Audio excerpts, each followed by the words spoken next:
Welcome back to the Make It Epic Wedding Podcast. You are with Matt and Tim today. G'day, mate. How you doing? What is happening?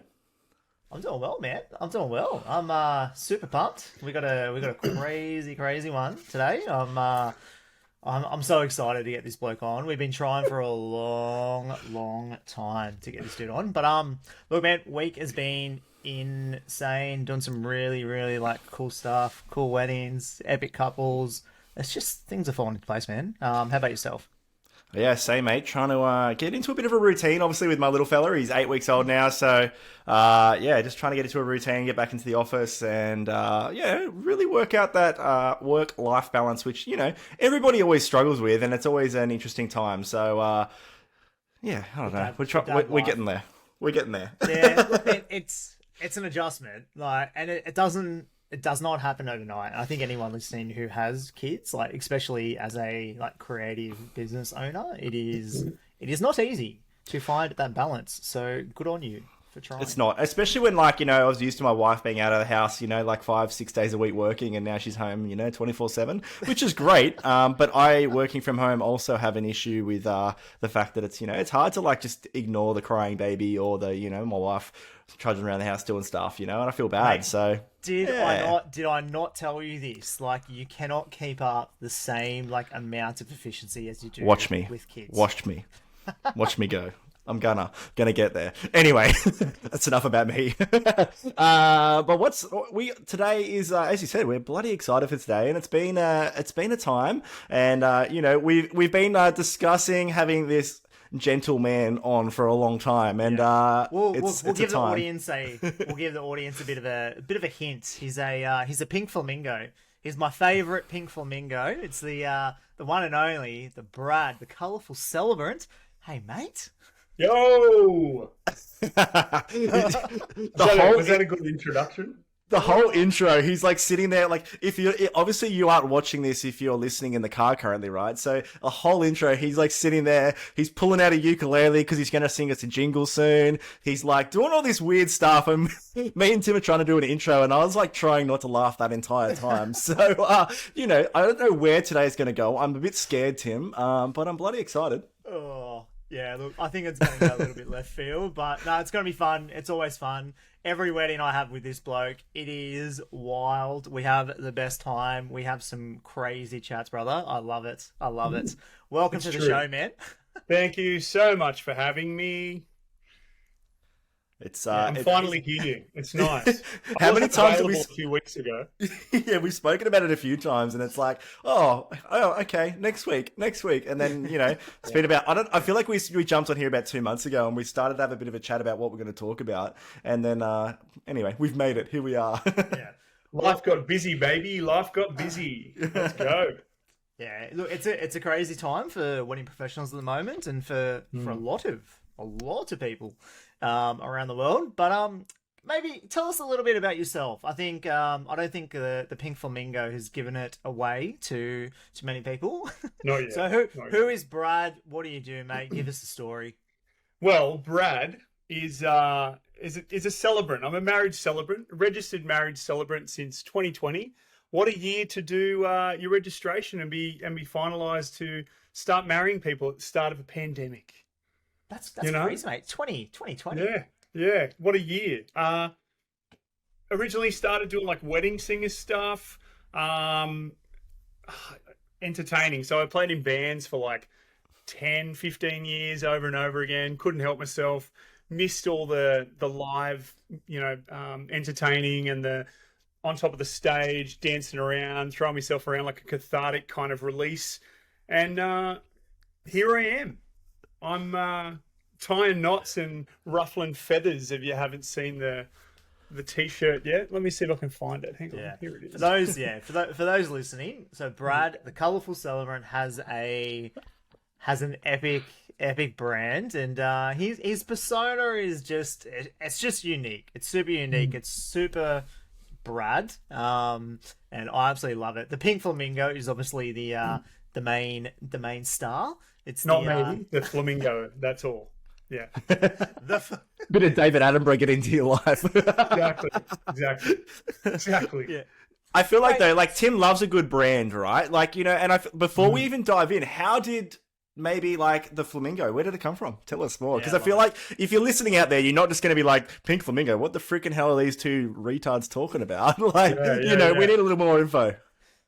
Well, so the flamingo came about. So one of my best mates, who's been my graphic designer with the actual logo itself, he sort of came up with the idea of like, hey, I'm going to throw a flamingo in the mix. I'm going to throw some sharkas on there because I love throwing a sharka with the couples. And then like just sort of made the flamingo more so me. So like the hair swoop over, the tatties, the Vans, the 3Xs being straight edge. Shout out to the straight edge. And then it all just came together. So yeah, it was more so the perfect animal that I could sort of relate to, I guess, in a way. I love to just sort of stand there and, you know, be the center of attention in some way or not. Before the wedding kicks off, I liked that moment, and then it's all about the couple. So there you go. Did we say you're a celebrant? I don't know if we've said that yet. Have you? Yeah, we have. That's because I didn't know if we were just talking, saying that you're a flamingo and you come to weddings and stand there. That's all. I didn't know. I was Tim just likes checking. to put the human flamingo on board. Tim's like, oh, the human flamingo. He's actually like, his name. My name that comes up on his phone is the human flamingo. It doesn't say Brad. It just says human flamingo. Yeah. Like I was just wondering if we went to like, you know, the Sydney CBD and, you know, you walk past those people being mimes and then we walk past this dude dressed up as a pink flamingo and that's what we'd find was you. I was just Brad. It was just confirming that you are a civil celebrant, as we said, and you just like to get a little bit different and a little bit wild, and it's amazing. Yeah. And, you know, it's definitely cool to see, you know, like your brand, and like Tim always goes on about brand and how much he loves a good brand identity. And you look, even I'm currently scrolling your website, and you've definitely got some good brand identity on there at the moment, and I love it. I think it's great. Also, like, don't feel like I'm polarized at all, because I'm not. I like that party energy. I like that, the whole like hype guy no one asked for kind of thing. And then here I am. So this is what you get, you know? Yeah. The best thing about it, man, is that you are super unique but super personal as well. And look, I've been to many ceremonies that you've done, and yeah, I just love the bright vibe. You bring energy, like you bring that energy, and just like it flows onto the couple and to the guests and to the audience, and it just works so well. But we're getting excited. We're getting ahead of ourselves. I think put us three blokes like in a room, it's it's gonna be hard to keep these energy down. There would be no legs left on furniture. Those legs would be chewed off. You like that? That was a good one, wasn't it? Oh, but look, mate, tell us. So, all right, so you've been a celebrant since 2020. So you're in the music scene before that. So what shifted you to move from like music into the world of a celebrant?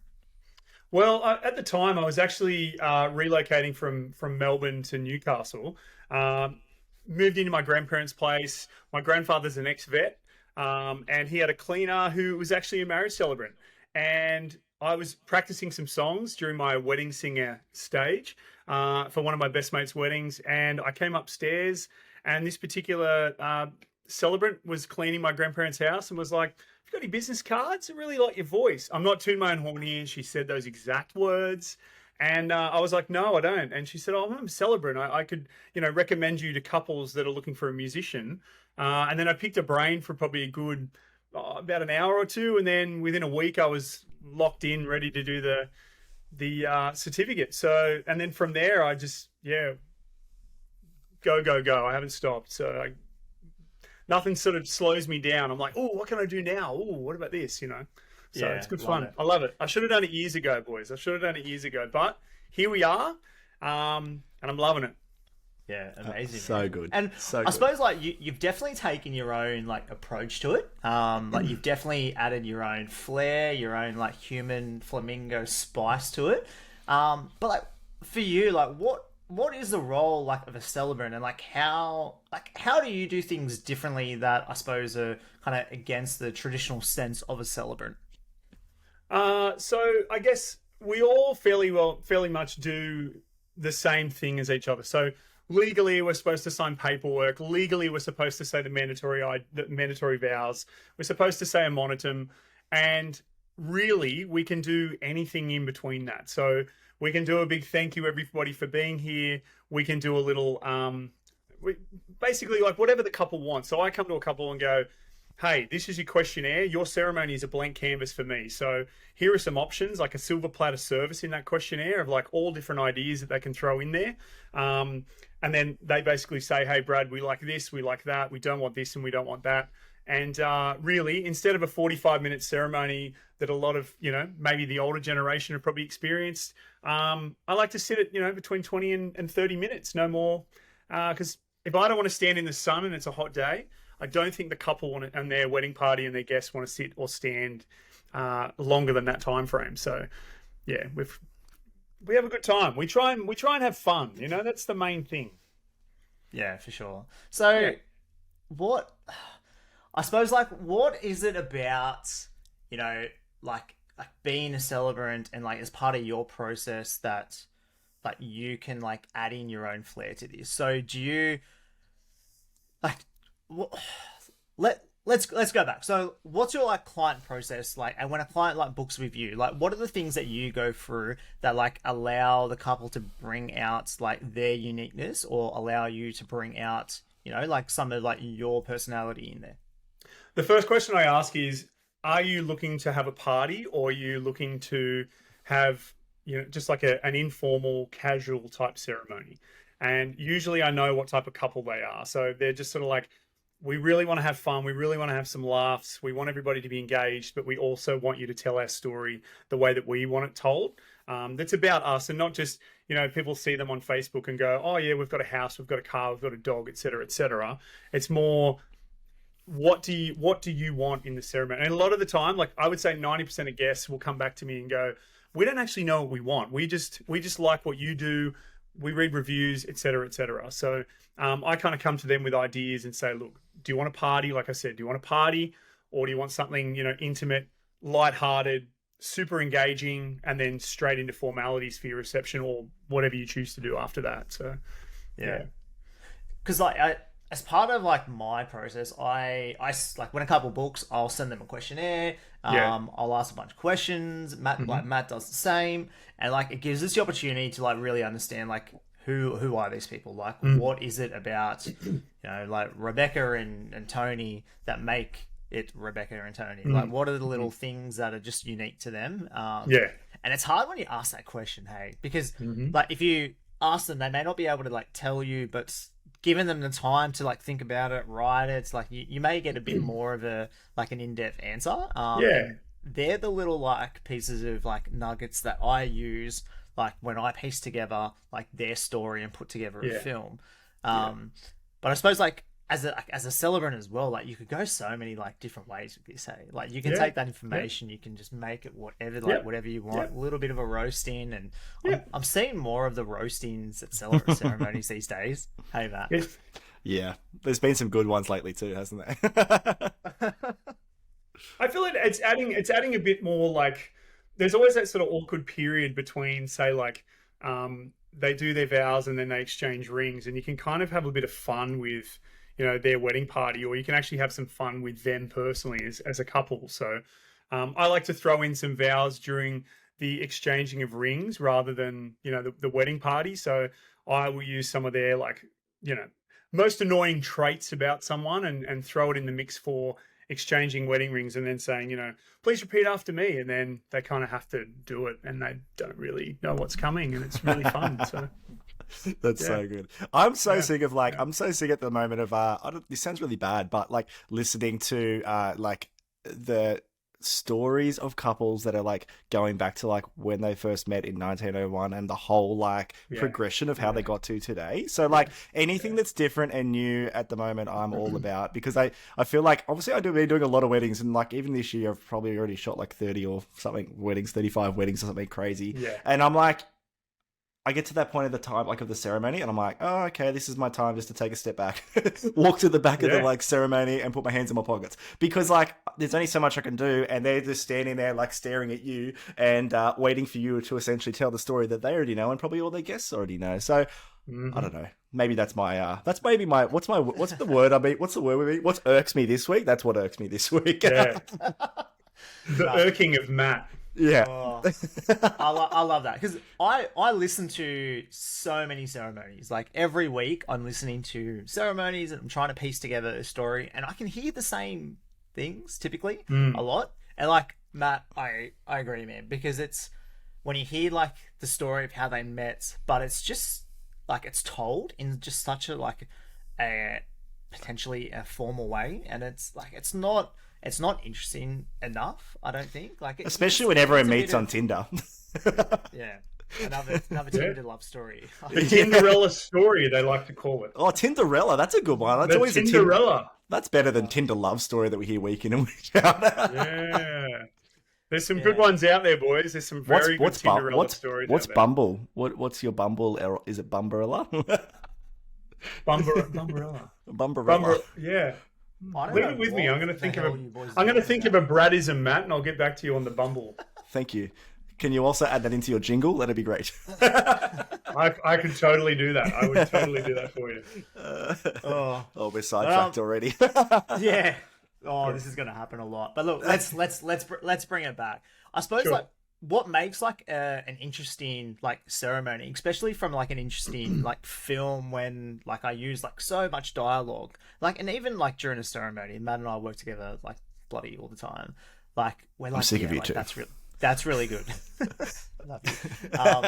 But like when we can hear and like listen and see like the story like unfold about a couple told from a celebrant that's in such like a humorous way, or that's in a way that's just so like unique to the couple, you know, like a little bit of joke, a little bit of a roasting, especially if it's like what the couple want.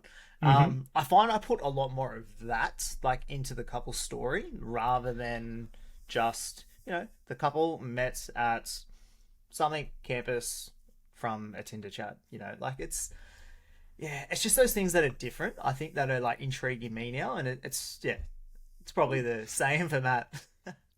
Yeah, definitely. And I also think like it's not even just from a like storytelling perspective, but even just from like overall vibe. Like even the oldies I've seen when there are weddings that are like, you know, and like celebrants are out there doing something different, even the oldies enjoy it. And typically they're the ones we're thinking they're not going to enjoy it. But I feel like they've been around so long that they've seen the same old for so long that they're kind of excited by something that's a little bit out there, a little bit different, told in a different way. And it like, for no matter what age group, where like, you know, you're really promoting what the couple want from the day. So like when you're going back to the start and you were saying, hey, like, you know, like, do you guys like want to have a party? Do you want to have a like, you know, a little bit more of an informal vibe? Like what's your vibe for the day? And if you can create that vibe and nail it for them, it's going to create the atmosphere for the entire day from the second that you get like your guests get there and that you're finishing the ceremony. Because if it's a bit of a morbid time in the old ceremony, it's going to become a morbid wedding, you know. Like it's not that exciting, but if we're bringing the vibe, we're going to get the vibe. And like, you know, I said this last week on the line of the podcast we've done recently, like, you know, if you want the vibe, you got to bring the vibe, and if the vibe's not there, it's really hard to create the vibe. I don't know, me and Tim do a good job at trying to bring it sometimes, but far out, it takes some effort. I mean, truly, dead horse sometimes. Truly though, like I will mention to couples and say, look, we will meet up like 5 times literally before the ceremony starts. And if I receive their questionnaire and I'm starting to write their story and I'm like, I need more, I need them to elaborate, I will literally reach out to them and say, hey, you know, this is what I need from you. Can you elaborate a bit on this? Because you've sort of used like, oh yeah, I swiped right. You know, he or she said, I like Marvel movies. I'm like, okay, cool. So what's a standout one and what movies did you guys see?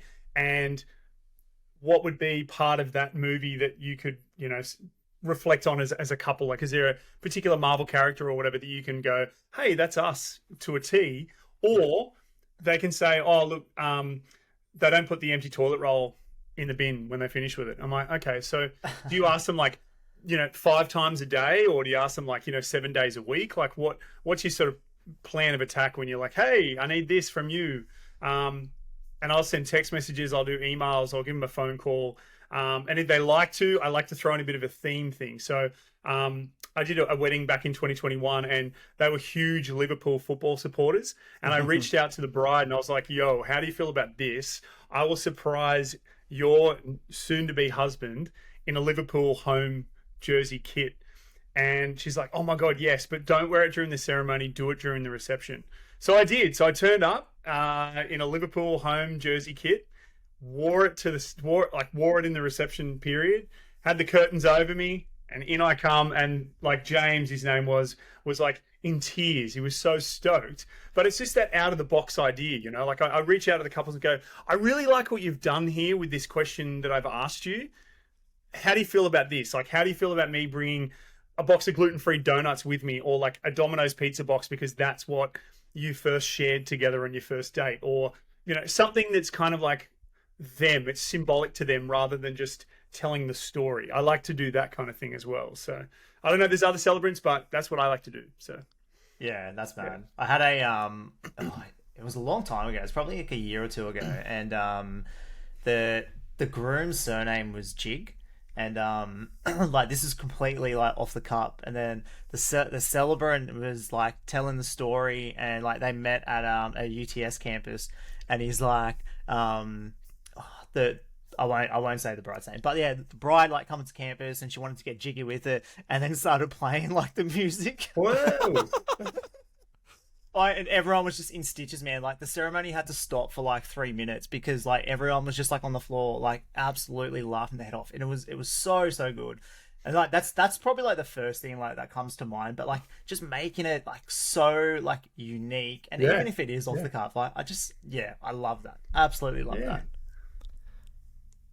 So good. I feel like as well, like the at times when like celebrants take it to the next level, like, I know like we harp on about it all the time, and we're all about like, you know, making sure that, you know, the day's all about you. At the end of the day, like, the experience for everybody is so good. Like you just said there, like, if you have to stop the ceremony for 3 minutes because everyone is having the best time ever, bloody do it. You know, like, it doesn't really matter. Like, at the end of the day, like, I feel like sometimes ceremonies like have been, I don't know, like held as if they're like sacred, so to speak, sort of thing, and they need to be like done a specific way, or traditionally done this way. Like, you know, like we speak about this all the time as well on here, being like, you know, there's, because someone has done something in the past doesn't mean you need to do it like that too. And like, the amount of people that feel like they need to apologize to us because they don't want to do, let's say if we take it back to photo or video, like, you know, they don't want to do prep. Okay, well, don't do it. That's fine. You know, like, I don't mind if you don't do it that way. Like, so why, I don't know why there's this thing about ceremonies and the fact that they need to be done in a certain way, but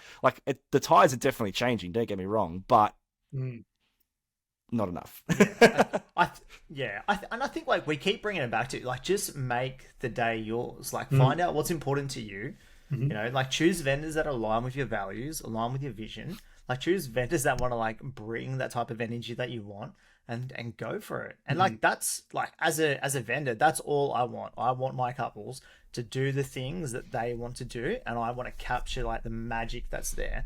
Like, yeah, there's sometimes, you know, like the whole like candid thing, we capture what's there. There's other times that we help like direct, and it's like, I don't know, like, we're not flies on the wall. Like, we're feet on the ground. We're interacting. Like, we're with like the guests. We're interacting with them. Like, I'm chatting to mum and dad. I'm understanding like who's who and trying to like get involved into the party, because that's what I feel like couples want us there. Like, if couples really wanted us to just, you know, just there to do a service and that's it, then potentially I think they've got the wrong vendor. But mate, while we're talking about, you know, like couples, like, what would you say like your ideal couple is? Like, are there certain traits about a couple that like appeal to you? I feel like there's a connection. If you don't connect or feel like you're on the same wavelength with your celebrant or any other vendors that you're going to work with, it can be quite difficult, I suppose, for the couple as well, because they might come to you and go, oh, we really like your vibe and we love this and we love that, and they don't really want pretty much any of the options that you kind of throw at them. Then you sort of say, well, maybe they're not for me. But I personally haven't come across that couple. I've been very, very lucky. But I would say the ones that just go, you do you, Brad. That's what we chose you for. We want you for you. Not, we don't want you to wear a black like a black suit jacket and a white shirt with a red bow tie. We want you to like, just do you. That's why we chose you, and they're my favorite responses in, you know, in leads that come through. And the ones that really go, wear your flamingo jacket or wear your bright pink jacket because that's you, then I sort of question that and go, well, if I'm your MC, then I will wear that jacket because I don't want to take that attention away from the couple. But also, you know, I guess too, they as the couple have colors that they want to have for their ceremony, and you don't want to ruin that just to be the standout flamingo, you know, in the crowd. So, but I love that about a couple that come out and say, just be you, Brad. That's what we want you there for. You can wear any color, but I do come back to them and say, look, are there pictures of me you've seen previously in outfits that will work for you the best? And then they'll come back to me and go, yeah, we like that pink jacket, that baby pink jacket rather than the big fluoro one, you know? Yeah, so it's good. And then all the bridesmaids are wearing pink as well. Yeah, so you don't want to match. And then there's sometimes like you'll turn up with like a bone pair of pants, and then you know they're one of their wedding parties are wearing bone colored pants. You're like, that's what I asked. I just want to make sure we're not going to clash any way possible. You don't want to look like you're part of the bridal party.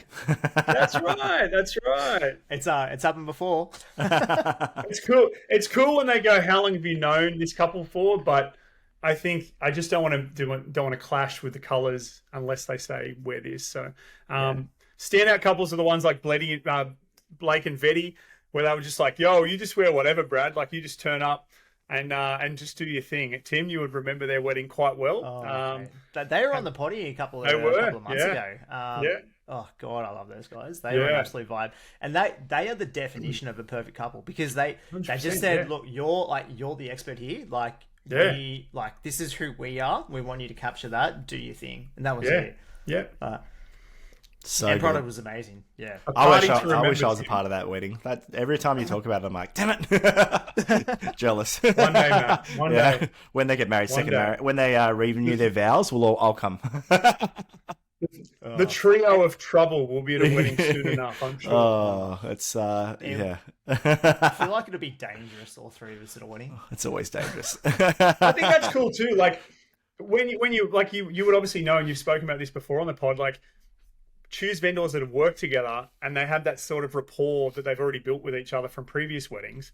That way, you know, the actual day is just going to run so well. Everyone's bouncing off each other's energy and not trying to be, you know, don't want to step on anyone's toes too, right? So the three of us, we know how we operate.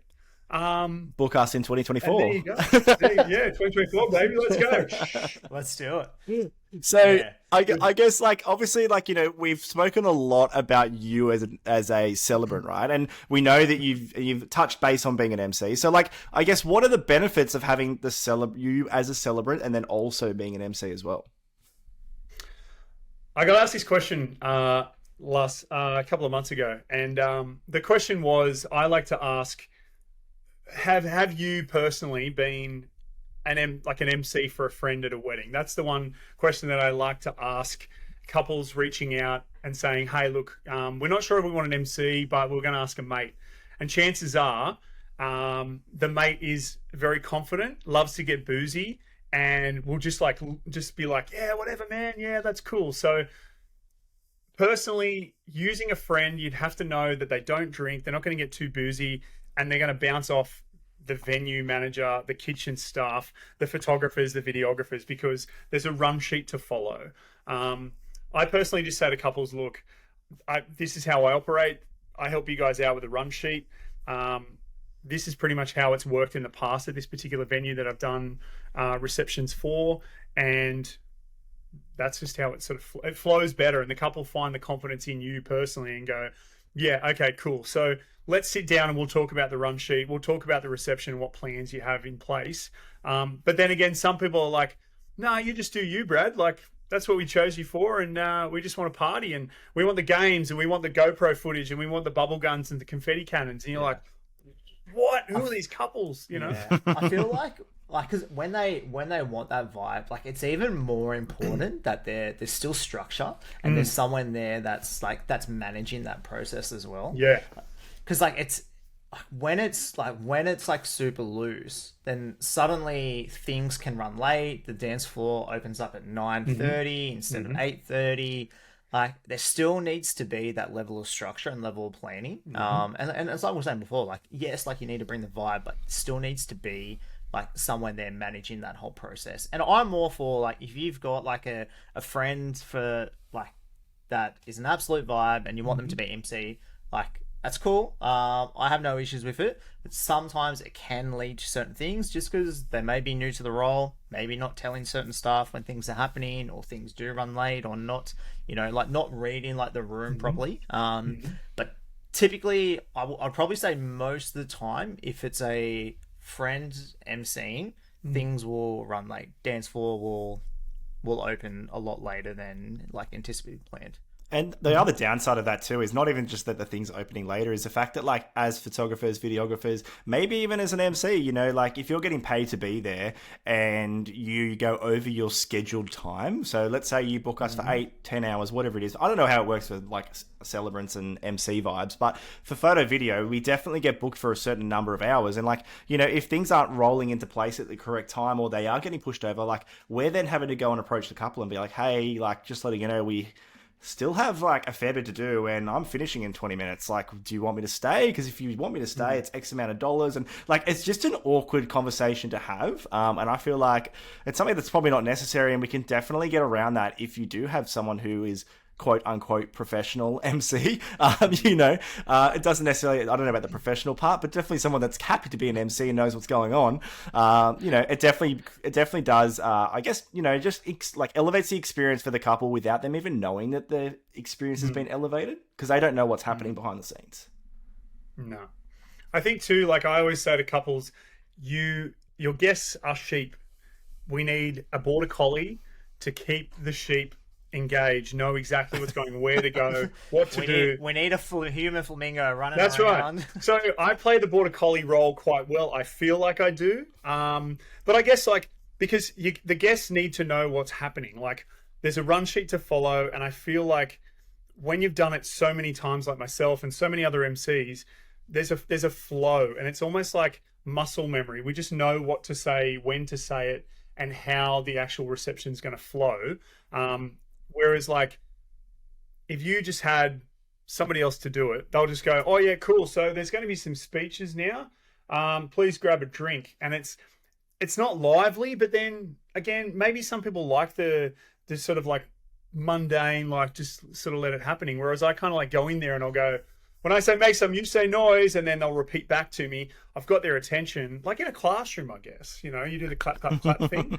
And then you sort of let them know. You sort of there's that professionalism where it's like, here's 5 minutes, grab yourselves a drink, have a seat, we're going to start speeches. Or, we're going to do an entrance for the wedding party and the newlyweds. Please grab yourselves a drink. Please be upstanding, et cetera, et cetera. So I feel like if you want that, find yourselves a professional MC. Otherwise, go with a friend that's super confident and has been to weddings before and seen how their MCs operate as well. So I have a question for you, because I am actually an MC this weekend. And so my little sister's getting married on the weekend. Tim is going to be the videographer, and I have been tasked to be the MC, right? So as a newbie MC that is, I'm going to say, been to some weddings before, is there one piece of advice you would give a newbie MC that may not be me, but just in general out there, if someone's listening and they're an MC for their friend's wedding / old sister's wedding coming up on Saturday, what one piece of advice would you give? Stick to the mid-strength beers.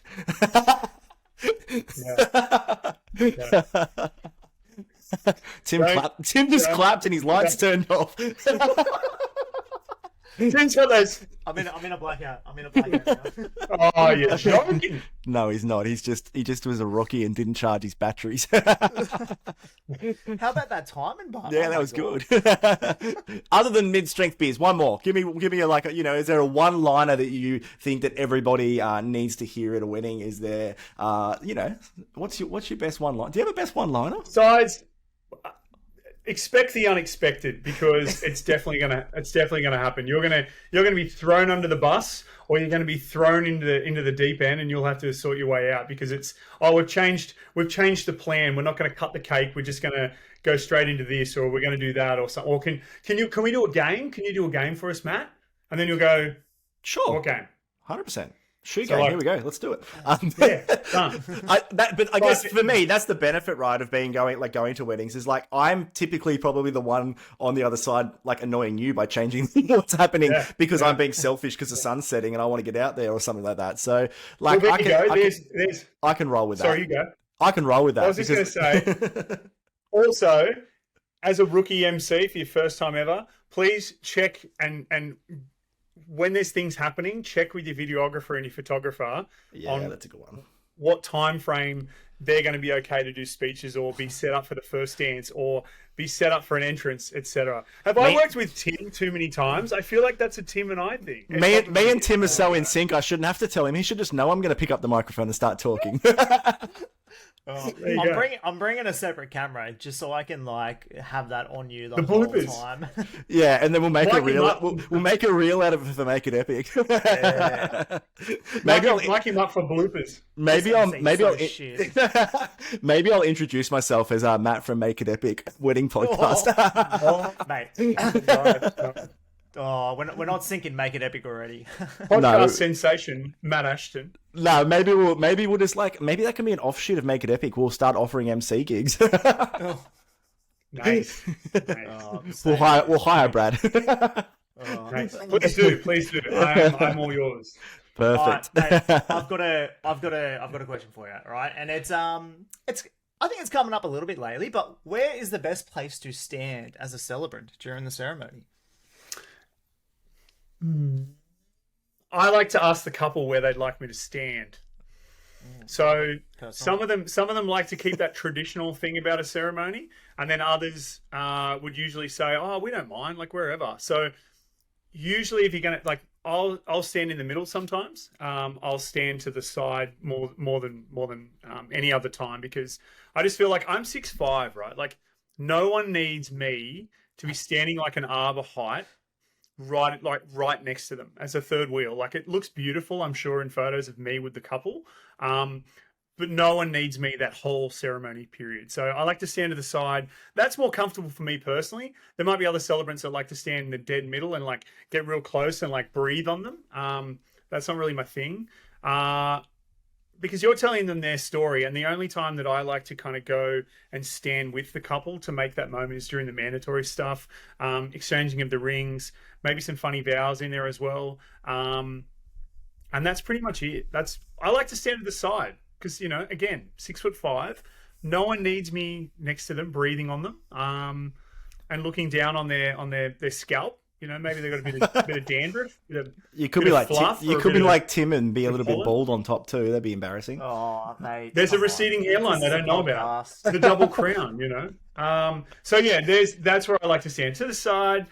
Maybe I might come forward a little bit if I'm doing like a bit of a, this side can vote and that side can vote during some parts of the ceremony. But yeah, I like to stand to the side. Yeah. Yeah. Love that. I suppose like as a videographer, and same with the tongs. Like during the first kiss, like it's a pretty like special moment. Like I don't typically like seeing like the celebrant in there for that, especially when you zoom in and you focus in, you can just see some lips coming together, and there's just a celebrant there in the middle smiling. Yeah, you're hooking up. Woo! Could be worse. Did you, Tim? Did you see what I sent you the other day from the wedding I shot on the weekend? I did. I had a celebrant just like have a little peek around the corner as they were having a kiss. She was like behind them, and then like kind of took a step to the right, and then just like whoop around the outside of the groom behind his back, and gave a little thumbs up, and then like scooted on back again. And I was like, oh, okay, that was a new one. Yeah. And it's a couple of weeks ago, I had a wedding where the maid of honor actually pulled the celebrant like out from the middle. So like I've got a video of like her yanking the celebrant by the arm. Good. You could probably use that for promo, Tim. Be like the do's and do nots of being a celebrant by above below visuals. We'll use Make It Epic so he doesn't get in trouble. Yeah. There you go. Yeah.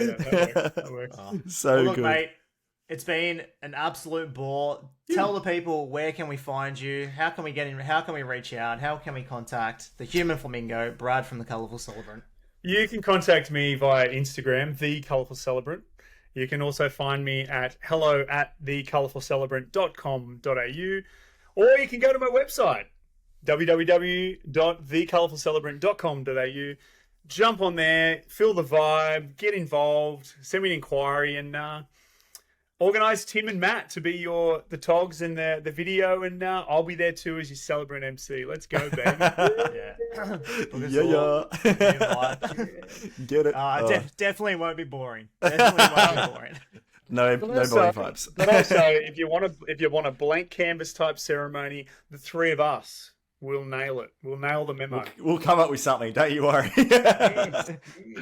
So Hey, 6'5" guy breathing down on your neck as you're putting the ring on your lovely wife. Yeah. Telling you how it is. It's fine. Love it. Yeah. So good. good. Love it. Mate, it's been a pleasure, and thanks for taking the time to jump on. And hopefully, if you are listening out there, you got some goodness from this episode. You got to know Brad a little bit more, and the way that he likes to do his thing. And look, it definitely is unique, but it is so epic, and it's so good to see people out there doing stuff that is a little bit left of center, a little bit them, and also very much a lot you as the couple, because not everybody is so traditional and needs that stock standard kind of vibe, and it's lovely to see. So hopefully you guys have got something out of this week's episode, and if you did, please leave us a review. That would be amazing. We love it when you guys leave reviews, because it keeps me and Tim going each week to continue to bring you guys some good content and some golden nuggets to make sure that your wedding is as epic as possible.